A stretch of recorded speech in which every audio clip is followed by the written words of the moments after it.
রাষ্ট্র হিসেবে ইসরায়েলের প্রতিষ্ঠার পর থেকে প্রায় ৭৭ বছরের ইতিহাসে এবার মহাবিপদে পড়েছে ইসরায়েল। এতদিন বিভিন্ন দেশে হামলা, দখল, গণহত্যা ও গুপ্ত হত্যা করলেও নিজেদের ভূমিকায় পাল্টা হামলার শিকার হতে হয়নি। কিন্তু এবার ইরানের প্রতিশোধের আগুনে পুড়ছে দেশটি। ইতোমধ্যে দেশটির প্রায় ১/৩ ধ্বংস হয়ে গেছে। বিভিন্ন গুরুত্বপূর্ণ স্থাপনা গুঁড়িয়ে গেছে ইরানের ক্ষেপণাস্ত্রের আঘাতে। এখন সাইরেন বেজে উঠলে আতঙ্কে বাংকারে পালাচ্ছেন ইসরায়েলিরা। অনেকে ভয়ে হার্ট অ্যাটাকে মারা যাচ্ছে।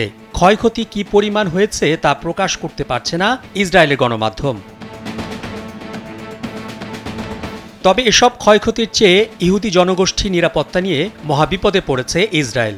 লাখ লাখ ইহুদি এখন ইসরায়েলকে নিজেদের জন্য নিরাপদ ভূমি মনে করতে পারছে না। ফলে তারা দেশ ছেড়ে পালাতে মরিয়া।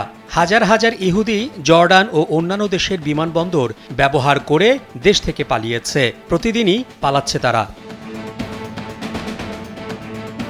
বিভিন্ন আন্তর্জাতিক গণমাধ্যমের খবরে বলা হচ্ছে, ইরানের হামলায় এখন পর্যন্ত প্রায় ৪,০০০ ইসরায়েলি নাগরিক বাড়িঘর হারিয়েছে।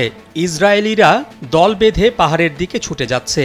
অনেকে দল বেঁধে জর্ডানে প্রবেশ করছে। ৭৭ বছরে ইসরায়েলের নাগরিকরা এমন পরিস্থিতিতে পড়েনি। এদিকে ইরান ইসরায়েল সংঘাতের কারণে বিশ্বব্যাপী তুমুল উত্তেজনা ও আতঙ্কের মধ্যে ইসরায়েলে বসবাস করা ২.৫ লাখ নাগরিককে সরিয়ে নেয়ার ঘোষণা দিয়েছে ফ্রান্স।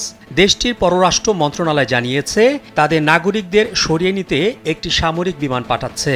আল জাজিরার দেয়া তথ্য অনুযায়ী ইসরায়েলে বর্তমানে প্রায় ২.৫ লাখ ফরাসি নাগরিক বসবাস করছেন।